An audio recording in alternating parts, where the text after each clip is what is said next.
And have any update on what happened to Jordan, how is he? Yeah, I think he's doing fine. It's something though that is significant enough where he could miss a couple days of practice, and we'll see where he's at the end of the week. But we're going to kind of take it day to day. So it is plausible that he could miss the Jets game this week? Potentially, yeah.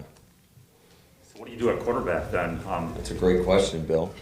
That's all. Only ones I ask, you know that. Oh yeah, you definitely ask the best questions. Yeah, right. Yeah, that's something that Goody and I are in conversation right now. So. And I realize this is a business and you're here to, win games and all that, but is it more fun right now this year just because you have maybe less limitations than you had last year? I realize there's still some, but do you see a little bit more of the fun of training camp this year than maybe you did last year? And if so, in what ways? Oh, I think it's just, having the interaction with our fans, having them out at practice. Certainly it was fun walking back into Lambeau with that many people. Shoot, family night was fun, and it was, less than ideal conditions and about half the people. So, yeah, I think that just the overall atmosphere does make it more enjoyable, and certainly you can feel the energy, and hopefully our fans show out all year long and are nice and loud for us. About back there and in the meeting rooms and stuff, because the DBs were telling us about how all the rookies are bringing candy and snacks and stuff, and I assume maybe that stuff didn't happen last year. Is that accurate? Or did they still? I'll neither confirm nor deny. Yeah, but there's certainly less limitations in regards to all the COVID protocols, especially for the guys that are vaccinated. Much more freedom in terms of being able to walk around here without wearing a mask and whatnot. But, our guys also understand. I think we've got a pretty mature group. Even our young guys understand how important it is that we're responsible, and our success is all tied to one another, making sure that we don't put ourselves in a tough situation where, you could have a major breakout within our building. I guess I'm wondering though, you're the guy who came in and put a basketball hoop in the meeting. Do you believe in that part of the chemistry and camaraderie and stuff like that? So is that different this year? Are you able to do more, and can you feel a different vibe as a result of those relaxed limitations? Yeah, to some degree, but we were still able to, do a lot of the things that we had done in the past in terms of competitions and team meetings and those things that I think are fun, that kind of lighten the mood a little bit before you go into a team meeting. And that's something that we'll always strive to do. But I think the hardest thing is, or one of the biggest challenges, is just being able to get together outside of the building and having those team building events. We would love to run out of Dave & Buster's and do something like that, but I don't think that's going to be possible. Matt, assuming you reviewed the game, anything about Jordan's performance that stood out one way or the other that maybe you didn't catch live last night? Yeah, I think that's why it's always, best to go back and watch the tape and try not to say too much, because shoot, even on that sack fumble, he did do a nice job of hitching up. He was at about 9 yards, and that's just one of those unfortunate things. I think that even the ball he threw to Funch across the middle, where he made that one-handed grab, you can kind of see. I could see how he could kind of get fooled by Funch had a tight turn it and kind of lost a step. So that's why it's always important to go back. I think there was a lot of great things he did. There's a few plays that certainly he'd like to have back, as is most quarterbacks in every game. The fourth down would be the one I would say would point to that was the most glaring. Just had a brain fart, and that happens sometimes. So, but I thought all in all, I thought he did a nice job. I thought just the decision making, the timing, the accuracy was pretty much there. I think there's some things from footwork and fundamental, the tempo of some of his drops that we got to continue to work on with him. But I thought there was a lot of good. Going into the draft, what was your evaluation of Zach Wilson, if I can ask? Just obviously coming into town this week, what did you think of him when he was being selected? I didn't really spend a whole lot of time studying Zach, but just from what I did see, he looked like he had the qualities that you look for in a first-round franchise-type quarterback. I mean, the guy throws effortlessly. He's a natural thrower.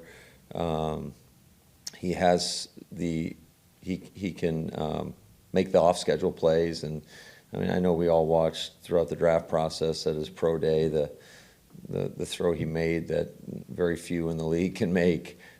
So certainly he has a lot of talent, and it's just he's got to make sure he gets the proper coaching up there. That's the one thing I question. So.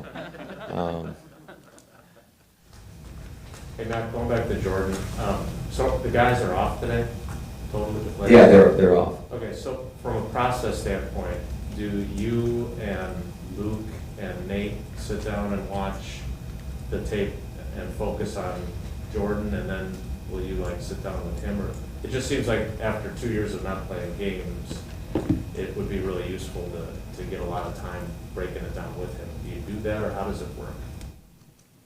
Yes, we do that. Of course we do that. Well, No. If they're off, Yeah, no, but that's so tomorrow when they come in, that's going to be, we'll have a team meeting, we'll do special teams, and then we break up offensively and defensively. And certainly anytime you get a chance to go out there and compete in game action, you're going to watch and study the crap out of that tape, really break it down for them, every play in detail. We'll dedicate the time for that.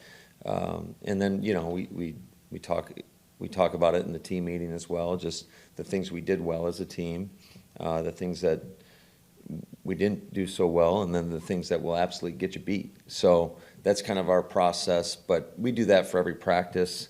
And then certainly anytime you have an opportunity to go play a game, you always dissect that film pretty good. This is obviously Jordan's window. If everything goes according to plan after this month, he won't get snaps again for the rest of the season. Does that make you any more likely to put him out there even if he's not all the way 100%, just because of how important this window is for him? Well, I think you're always looking at the long-term health and care of all your players, and you never want to put a guy in a position where they can't protect themselves or they have, or at further risk for significant injury. So we would never do that. Certainly, we'll try to do everything we can for not only Jordan but any player that is injured to get them as healthy as possible. And when the docs give them the green light, then we'll put them out there. But until then, we would never put a guy just in a situation where they could do further risk to themselves or, hinder their long-term career. Matt, you talked about how Elton Jenkins and Billy Turner are most likely not going to play in the preseason. But after looking at the film and kind of seeing what your offensive line did last night, what adjustments are you making to make sure that your quarterback gets a little bit more protection moving forward? Yeah, well, I just thought a lot of the breakdowns up front really came in the run game, where we didn't block very well. We couldn't even get the runners going, until late in that fourth quarter. So that's something that, we've got to clean up the technique, and it wasn't necessarily mental assignments. It was more or less the technique of our guys, and so that'll certainly be stressed all week, and it'll be great to go against another opponent once we get into Wednesday and Thursday, and just a different scheme and a different philosophy, quite frankly, on the defense side of the ball. Hey, Matt, both Blake and Jake Nogala are available. Would those be the best options if you have to bring somebody in, just because they can step right in and do, run your stuff, or are you looking at other things? I think we're going to look at everything. That's something that, I've had a quick conversation with Goody this morning. We more or less broke down all three phases, and that was kind of the focus. And now we can kind of, once we put that behind us, we can kind of look at towards the moves that we need to make. Special teams wise, there's a lot of optimism heading into this week, or, everything's new and great, everything. Was last night a step back, or how do you view, it's just one game, obviously. Yeah. No, it's, like I said, there were some good things and there was a lot of things to clean up. I think, some of our punts, the location, we're always going to, for the most part, try to keep it as close to the sidelines as possible. I thought JK had a tremendous punt on his first attempt, but there were just some bad locations. But that wasn't all on the punters either, because there were some mistakes made in protection that caused some pressure, and that throws any punter off. So that was part of the problem. And then we had a couple mental errors in terms of lane integrity, and that's what happened on the one we got gashed on. We had 2 guys out of position, so there's a lot to clean up. I thought the effort was there, but certainly the execution was not. Hey Matt, so you had the Texans in 2 years ago, and was it the Browns that were supposed to come last year? Yeah, we had talked about. Okay. So how did this come together with Robert and that brother of yours? When did you guys start talking about this, and how excited are you to actually do it now? Yeah, I'm really excited about it. That was just something that came throughout conversation in the offseason, knowing that we played this style of defense with Cleveland, with San Francisco. It's a different, just how it's a penetrating front, and those guys they fly off the football. And I think that's going to be it's going to be a great test for all our guys, but specifically for our offensive line. And we've got a lot of competition going on right now at both guard positions. And certainly, I don't think we got the best out of those positions last night. So it's just always great when you can incorporate more of a game type pressure in practice, but not putting your players more at risk to, because there's nobody going to be going to the ground and tackling. So I think it's just going to be a really good evaluation tool for us to help us figure out who to put at those guard positions. Are you going to be able to, there was at least one person who wasn't a fan of them the last time. Who would that be, Jason? I don't remember. But tell me if I'm wrong about this, but Chuck Pagano was the defensive coordinator in Chicago. His brother John was on the Texans staff. Are you going to be able to run more of your stuff during these 2 days, or do you still have to hide a bunch of stuff because Mike's going to go tell everybody that you're playing what you're doing? No, that certainly was a concern when we went against the Houston Texans. And I think both teams were pretty vanilla. We're going to take a look at it. Certainly, that's always a concern. I think anytime you scrimmage against an opponent is, what's going to get out there. But that's something that we'll talk through, and that's something I've talked through with Robert and my brother and those guys. I know those guys well, and so certainly you go into those situations and letting everybody know that, hey, this stuff does not get out from into the hands of whoever we're playing or whoever is playing us. From a personal side, I imagine it's different having Robert and Mike coming here in a preseason week than it would be in a regular season week. Are you able to appreciate or enjoy that side of it more, even with all the work you got going on right now, just because it is preseason? Oh yeah, absolutely. We got our whole families coming in town. So my parents, my sister-in-law and her kids, they'll all be staying at the house, and we'll get some opportunities to hang out in the evening. I think we're going to try to do something with the Jet staff one of the nights, and just enjoy some good camaraderie. Let's go to Zoom. Sarah, go ahead. We have 3 in here. Steve McGarvey.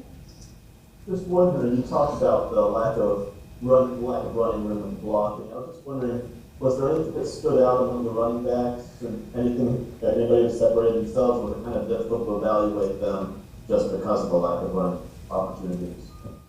No, there was definitely some good moments for all 3 of those guys, really, because AJ didn't play a whole bunch. So, but the other three that got the majority of the action, there was certainly some good moments, and then there's some teachable moments and some things that we have to learn on. And specifically in pass protection, we missed one of the pressures that Houston brought, and it affected the play a little bit, where our back just kind of got out in protection, or got out in his route instead of staying in protection. And then, anytime you have a short yardage situation, there's no dancing in the hole. And I know Patrick will learn from that one, where he's got to lower his pads, and he's just got to hit it, because we lost a yard in 3rd and 1.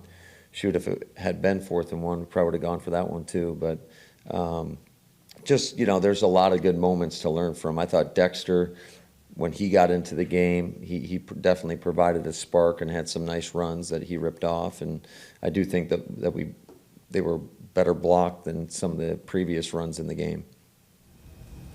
Olivia Reiner. Hey Matt, it's been a couple of years since those joint practices against the Texans. What did you learn from going through that experience, and how might you approach these upcoming joint practices against the Jets differently as a result of having gone through those experiences? Yeah, I learned that full speed kickoff return is probably not a good idea. So we're going to eliminate that. And I think that, a lot of us have been a part of joint practices in the past, and we're going to try to eliminate the one-on-ones, because a lot of times that's where it seems to get testy, and then that kind of spills over to the team, and the next thing you know, you got a brawl. So that's certainly something we're going to try to avoid, and just want good, healthy competition, and that's what we expect. And the last one, Aaron Nagler. Coach, what did you see from Oren Burks last night? It seemed like Joe really sent him a bunch on blitzes, and he seemed active and productive. Yeah, OB had a really nice game, not only on defense, but on special teams as well, which we expect from him. But I think it's really suited him well, staying at one position. He just did his job, and then he made a couple splash plays, and I thought he timed up a lot of those blitzes really nicely. Obviously, the hit he had on the quarterback late, we can't have. He's got to learn to get his head to the side and lower the strike zone. He just that was certainly a costly mistake. I mean, we had the pass interference on that play as well that would have hurt us anyway. But I was super impressed with his performance, and hopefully he can build upon that. And he's a guy that has a lot of experience, and a guy that we need to play well for us.